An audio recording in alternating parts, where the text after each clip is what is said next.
when you come into our office, you're not just a number. You're not just any random person. Okay, you're Bob, you're Kathleen, you're Ron, you're Cameron. Okay, we get to know you on an individual level because we are motivated by the fact that we got 35,000 veterans in this county. Okay, our population is 10% veterans. Okay, that is a huge, huge number. Okay, we are one of the highest veteran populated counties in the state of Florida. Okay, and what drives us is getting you to where you need to go with those benefits. Okay, now the reason that I really enjoy doing events like this, like I said, it allows me to have conversations. Okay, so typically what I do is after my little spiel here, I want to hear your questions. I want to hear what you specifically want to know about. Because every veteran's different. Mm-hmm. Your service is different. Your job is different. Your circumstances are different.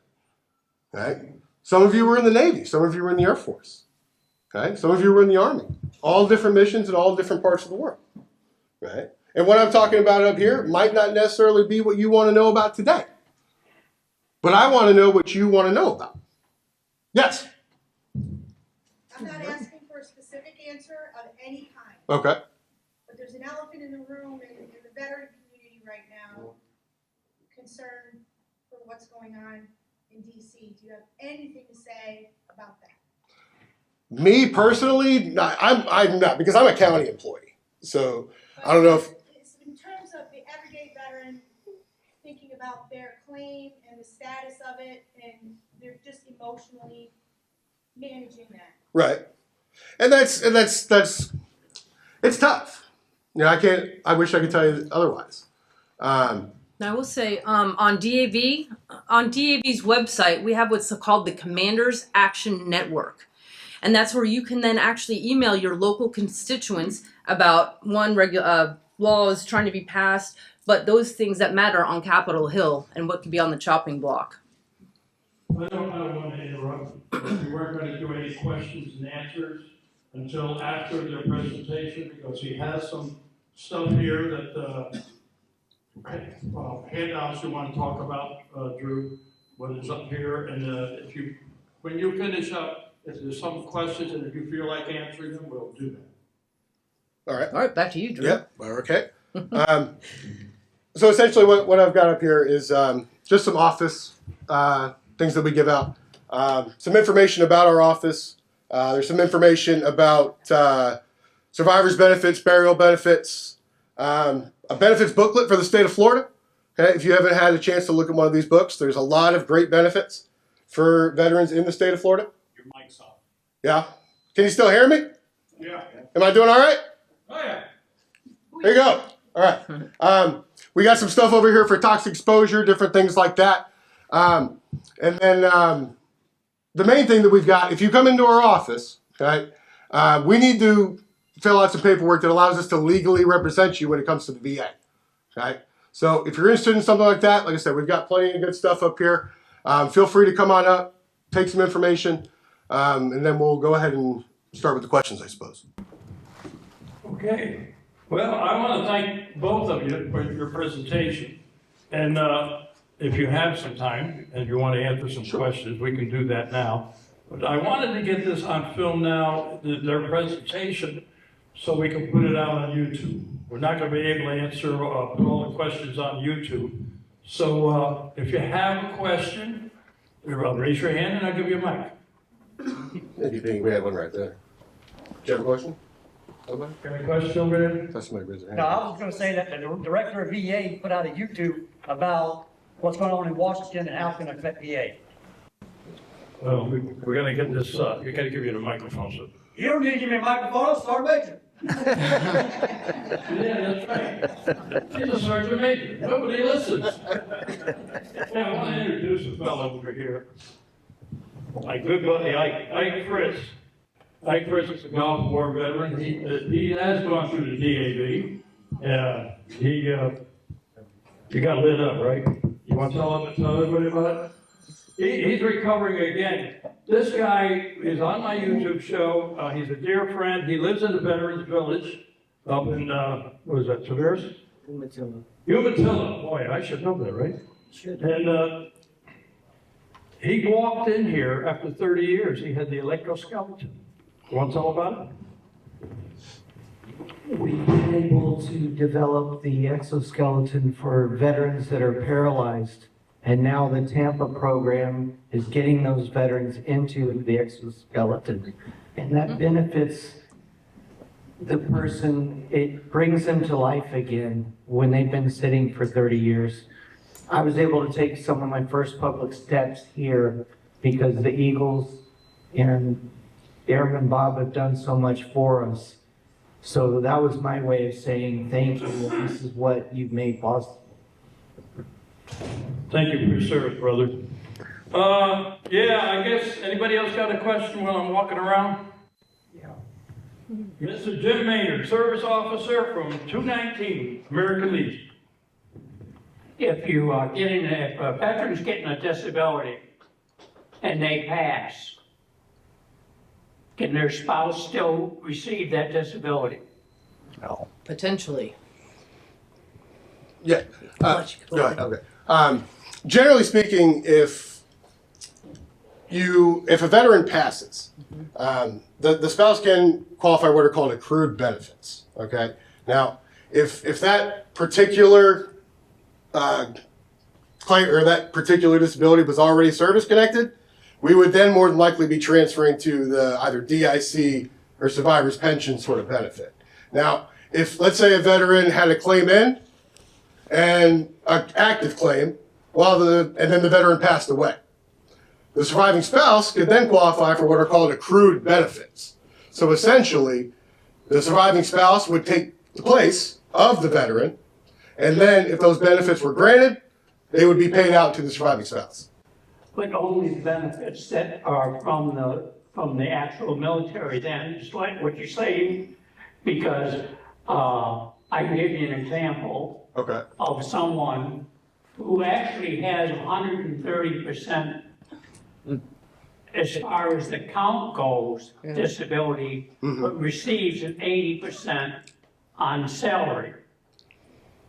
Because if you when you get your disability every year, your annual report from the VA, it breaks it down to whether you got disability for hearing, eyes,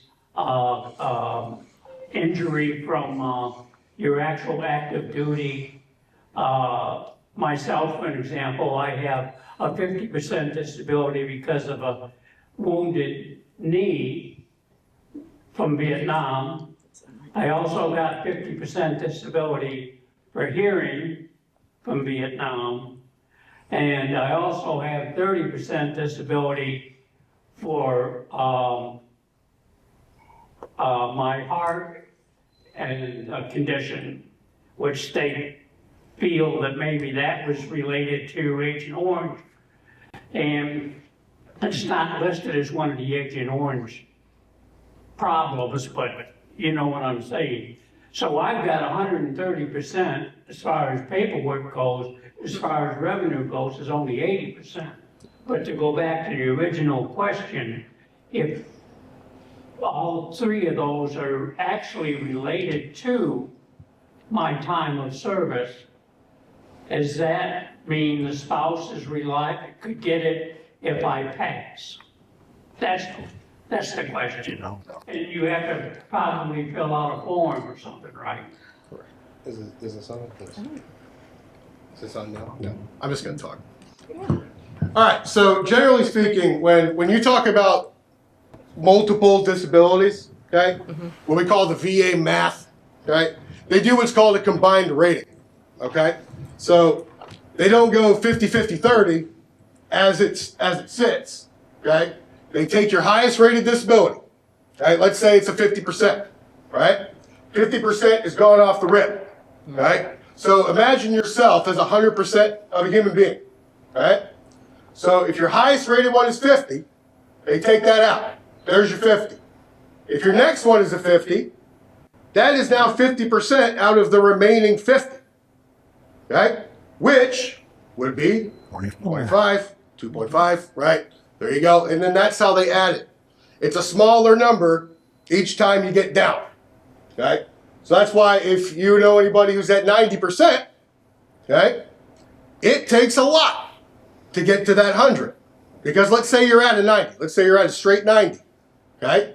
And you get another 10% disability. That's 10% of the remaining 10%, which is a 1. Okay? So that's why when you get to those higher numbers, it takes a lot to truly get to that 100%. Okay? And your 90% might actually be an 86. It might actually be an 85. Okay?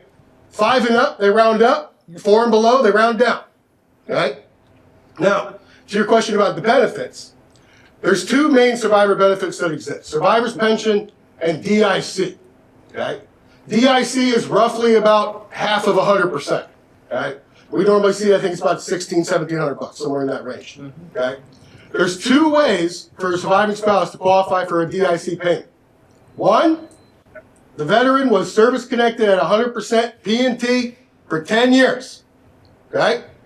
Or 2, the more common, is the veteran passes from a service-connected disability. Okay? So, I'll put that out there. Earlier we were talking about long-form death certificates. Okay?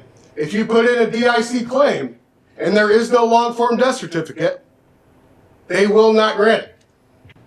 Generally speaking, because they have to tie it to a service-connected, like the service-connected disability has to be a contributing factor in the cause of death. Okay?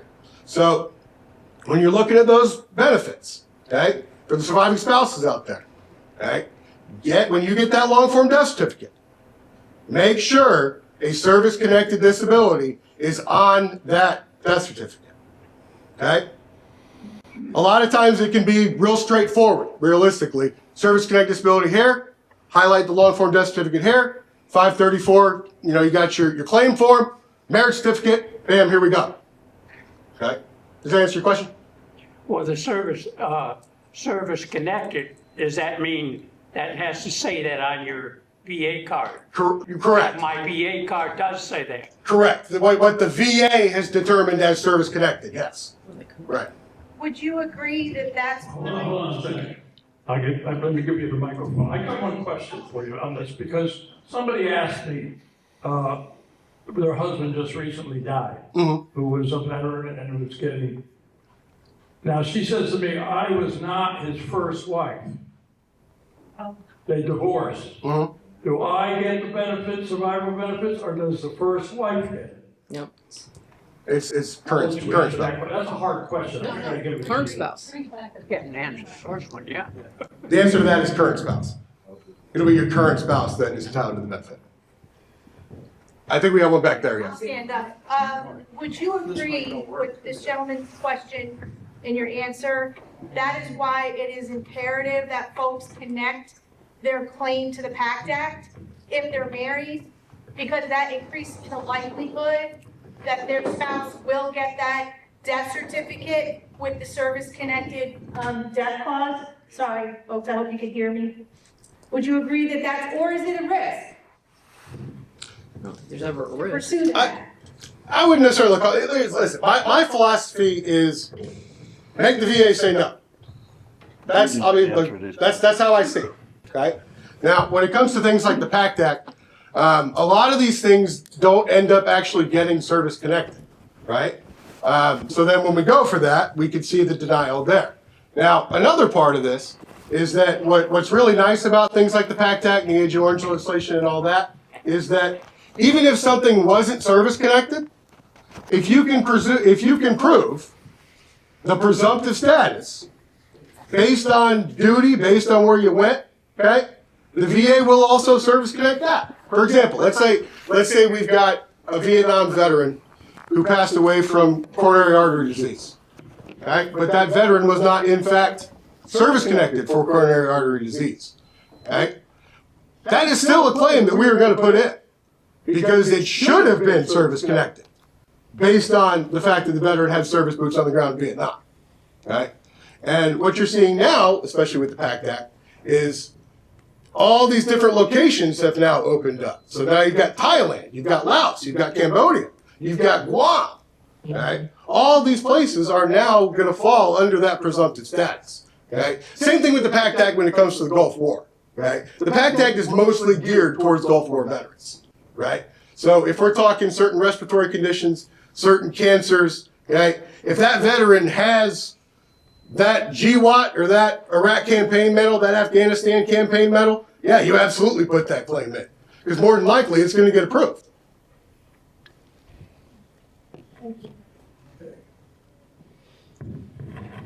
Okay, Drew, I was talking to you at your office, bird pits, that's a big thing now, right? Yeah. Yeah. That's where, you know, a good portion of the PACT Act is, we were talking about toxic exposure earlier, right? So the main piece of that legislation is all the different types of toxic exposure that we encounter as veterans, right? The big one is burn pits, right? If you were exposed to burn pits, right, that list becomes presumptive, right? If you were, and they do it based on typically decorations, right? Again, campaign medal, Afghanistan, Iraq, GWAT-E, okay, Global War on Terrorism Expeditionary, things like that, okay, based on service. But there's a lot of different types of toxic exposure that exist too. It could be burn pits. It could be asbestos. It could be Camp Lejeune. It could be jet fuel, jet blast, right? If you were a mechanic, okay, you're constantly breathing in nasty stuff, getting nasty stuff on your skin, okay? So there's a lot of different ways to look at toxic exposure, okay? Burn pits are the big one, right? If you were in Iraq, if you were in Afghanistan, chances are you were around a burn pit to a pretty long extent, realistically, right? Which is why if you looked at the PACT Act legislation, a lot of it is respiratory conditions. A lot of it has to do with your respiratory system, skin, digestive, that kind of stuff, based on a lot of ingestion type of deal, right? Oh, we got one, a sergeant major, you don't need a microphone. I don't need a microphone. Hey, can you talk a little bit about how the DIC and SVP and how they're paid out? And then if they are paid out, can the spouse claim the rest of that SVP that's not being used and get the money returned to her? So I know there was a new regulation on the SVP because at one point you couldn't. It was they called it like double dipping, but now new regulations have updated that to where you can receive both the SVP and the DIC benefit. That answer your question? Okay, yep. Okay, well, we've got time for a couple more questions. Anybody got one? Okay, let me get over there.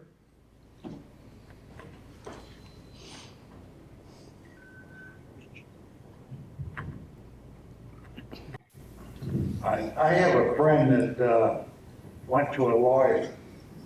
Is it true that he can't go to the VA now that his lawyer released it? Or can he go? You mean like a veteran service officer, you mean? Yeah. Or, okay. Technically speaking, yes. You can have one appointed representative at a time. So if you're working with a lawyer's office, typically what we recommend is let's say that lawyer did a claim for you, and then 3 months in you're like, oh, this place is terrible. I'm gonna go somewhere else. You can still come and see us, right? And we'll still be able to represent you and all that. But that claim, the attorney is going to be entitled to any compensation that comes out of that claim. So they're still going to send that to the attorney regardless. But you can still help him. Yes, absolutely. Yep. Absolutely. Putting him off now, trying to wait for back pay to bill. Right. Because they claim they get a third of his back pay. Absolutely. And that's the big thing that we see is they're really going after that backpack, for sure. But yes, to answer that question, okay. That's why Let's we say, go to you and not lawyers. there you go. Yeah. Let's say, to answer that question, you can change your representative at any time. All you got to do is we got a form up here. It's called a 2122. You fill that out, and then the VA automatically takes away access from whoever had it previously. Okay. Another thing about our certification with FDVA, if you are a member of the American Legion, if that's who you go through, we'll be able to see that too. So you wouldn't even have to do this paperwork. If you're already represented by the Legion, you can come in and see us, and we'll be able to see your entire VA file. They have it over us because they can get into Okay. computer. Well, He's a Catherine, do you have any final words you want to say? No, well, mainly just thank everyone for coming out. I'll be in the back to answer any questions as well. with anything you have. I got one for you. Where do we go to get a card renewed? A VA card? Yeah. Like a VA ID card? Either the closest ones are either the Villages or Claremont. The clinics. Yeah, Either the Claremont Clinic or the Villages Clinic, whichever one's closer to you. all right. And that's typically the eligibility section. Correct. If you've ever been to the Villages Clinic, for example, when you walk in, they've got an information desk right up front. Right? As soon as you walk in through the double doors, it's somebody right on the right. They can pretty much direct you exactly where you need to go.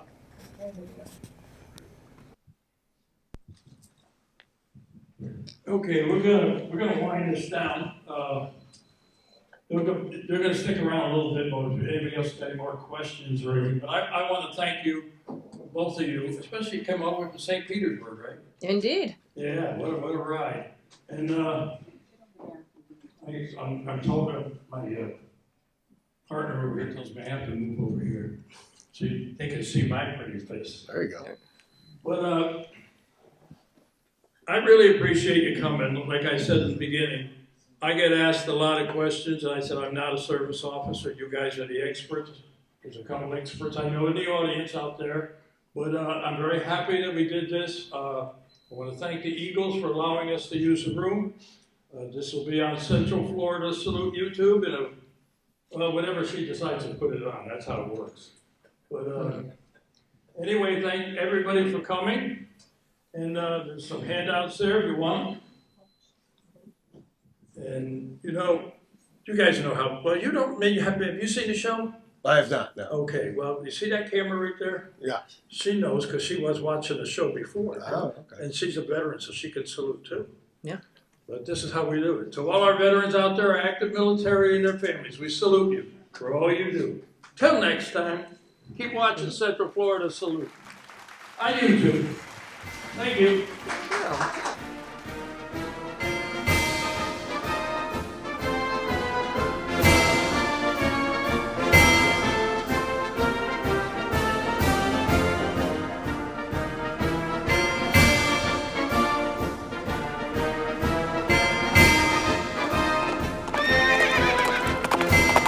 Today I'm at AMVETS Post 2006, a major sponsor of Central Florida Salute. And I want to introduce to you the commander here, Ronnie Mack. Ronnie, tell us a little bit about AMVETS 2006. Where are you located? And we are at 500 North Canal Street, Leesburg, Florida. It's right off of 441, between 441 and Main Street on Canal. Can't miss us. And we're a veterans organization, along with, we have an auxiliary, and we have sons of veterans that are related some form or another to a veteran. And we do a lot for a lot of charitable donations and stuff to charities in the area and in the county. And we're a major sponsor to Central Florida Salute. We're proud of it. We're glad to be. You guys do a heck of a job, and we'll sponsor you as long as I'm here, we're going to sponsor you. So. Well, I'll tell you what, we do, Sue and I really appreciate it. We're a two-person operation. Yep. And what we try to do with education and supporting our veterans community, and you supporting us is major thing. It's major. We're glad to do it, Bob. We're glad to do it. And you have sons here, you have auxiliary here. You've got a website too, if somebody wants to join. Yep, it's don't punch into www. It's amvets-2006.org, and it'll take you right to our website, Facebook page, and all that's there, and you'll be able to find that. The webmaster, he tries to get the calendar on there every month, anything pertinent. There's a lot of other links on there for veterans to find out where to get help for certain claims and stuff like that. Our webmaster's really into that stuff. That's the guy you ought to be interviewing right there. So, well, you know what, he's got Ronnie? A lot of stuff. You have a lot of clout. You tell him to talk to me, and we'll get him on the show. Okay? I can do that. All right. But I just want to, on behalf of Sue and myself, we want to thank AMVETS 2006 because you guys are the major players behind us, and we appreciate it. But we just wish we could do more. We really do. Thank you. Thank you. You guys are awesome.